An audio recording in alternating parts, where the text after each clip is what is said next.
This woman complained of an earache, but when the nurse looked in her ear, she had to flee the room. A medical assistant leans in to take a look inside of Susie Torres's left ear, where she says she has water trapped inside. But nothing can prepare the assistant for what she sees when she takes a look. There's not a drop of water. Instead, what's inside causes her to turn around and run out of the examination room. Up until that moment, Torres's symptoms seemed minor. She could hear sounds in her ear, popping and swishing noises similar to those you hear when water gets trapped there. The Kansas City, Missouri resident assumed that a recent allergy shot had caused her to hear the whooshing, but she decided to see her doctor just in case. So Torres headed to the doctor after work, and she felt calm, assuming that her oral affliction wasn't a serious one. A medical assistant would panic when she looked inside of the woman's ear, however, and she delivered Torres a shocking diagnosis. Perhaps every once in a while you clean your ears, gently removing wax from either side. It's hard to imagine anything else coming out with your cotton swab, but that very scenario has unfolded for some people. In fact, they've discovered some pretty surprising things hiding in their ears, sometimes for years.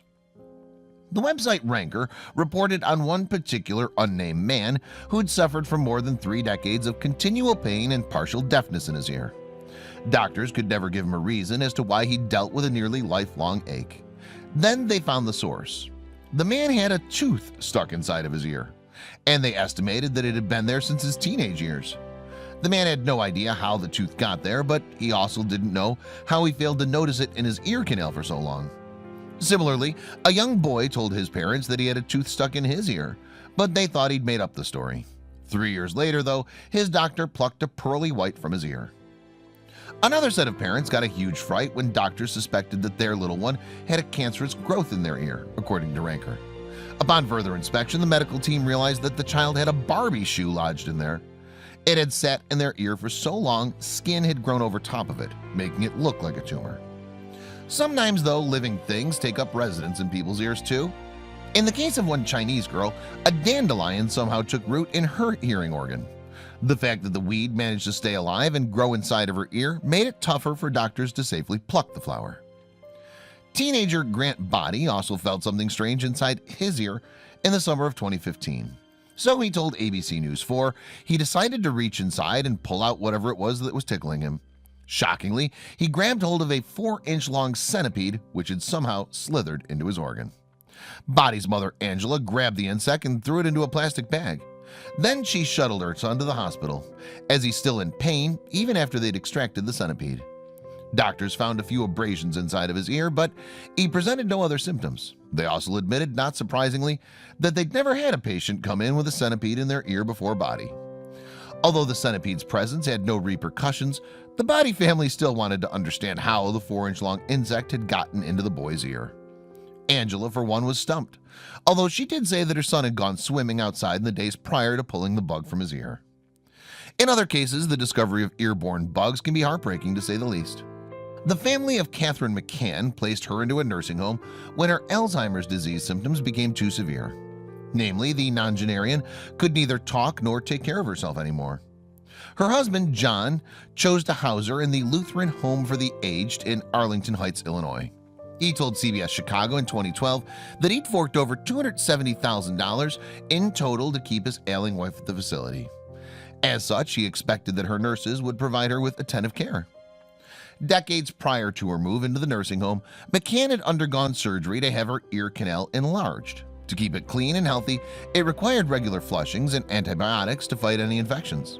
So when the Alzheimer's patient had a wax buildup, she had to see a doctor, who prescribed drops to empty out her ear.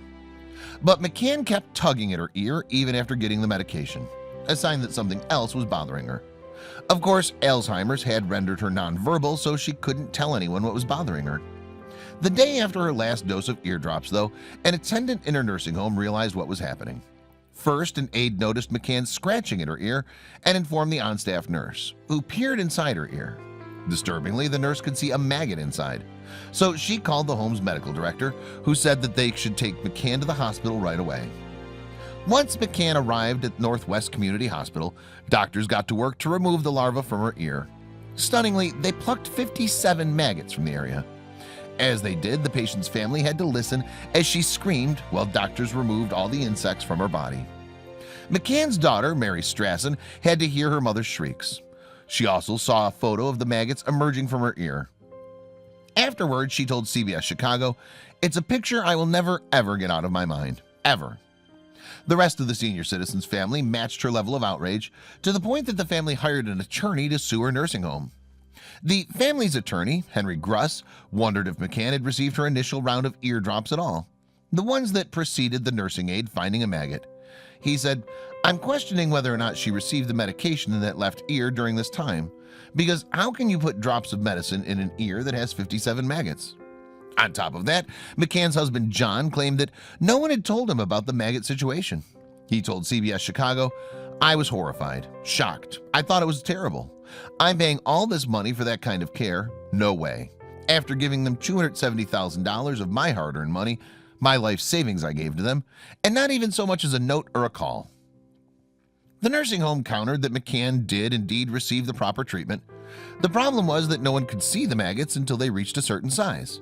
They said that an exterminator came in and found no evidence of flies, alleging instead that one flew into McCann's ear while she was outside. Regardless, the discovery of maggots in McCann's ear counts as one of the more disturbing things that a person's found there. Similar stories have people pulling cockroaches, moths, and ticks from the same spot. And then there was Susie Torres, who found an entirely different surprise in hers. Torres of Kansas City, Missouri, kept hearing a whoosh in her left ear.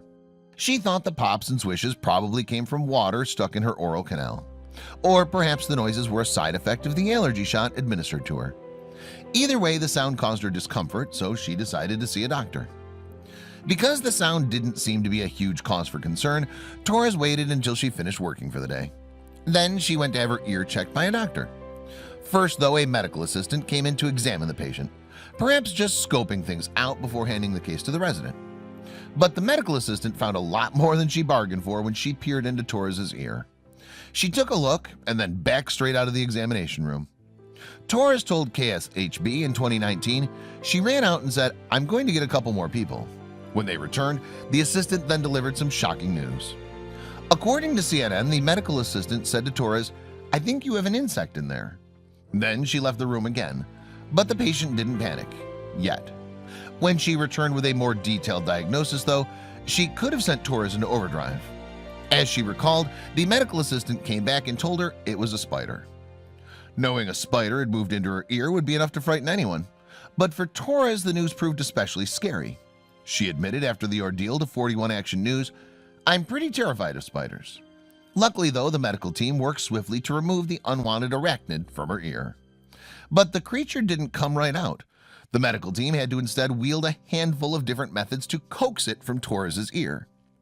Surveying all the doctor's tools elicited, and even more fear in the patient, she told CNN, "Seeing the instruments they were going to put in my ear started to make me panic."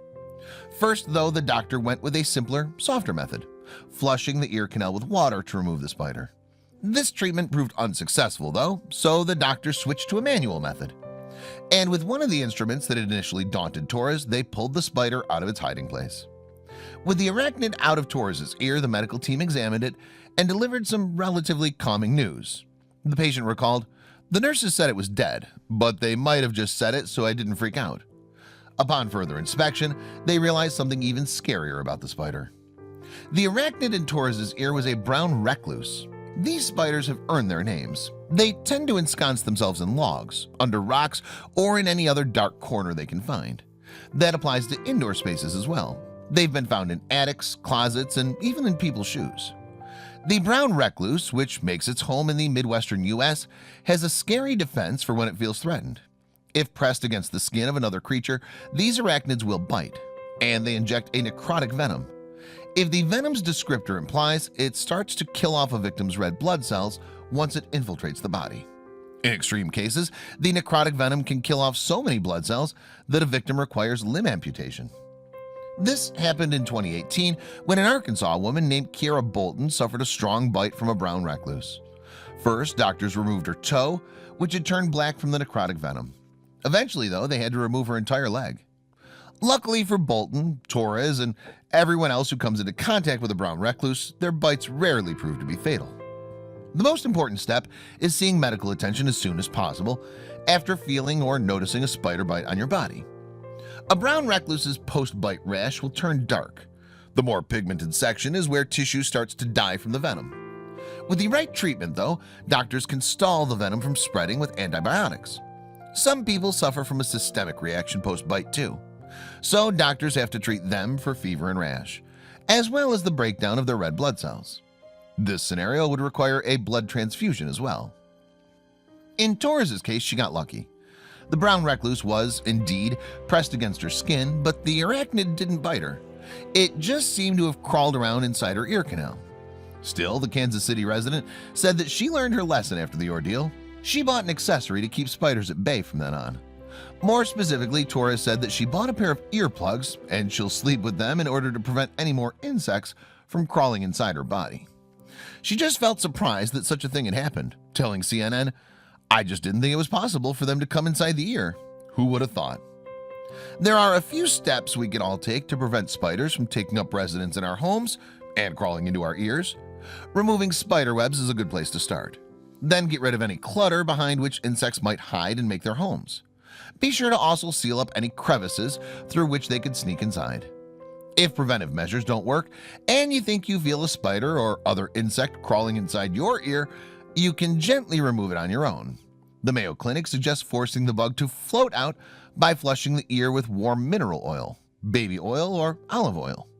You might also be able to pluck an offending bug with a pair of tweezers, or you can rinse it out with an ear syringe filled with warm water. Of course, doctors are standing by to do the job for you too.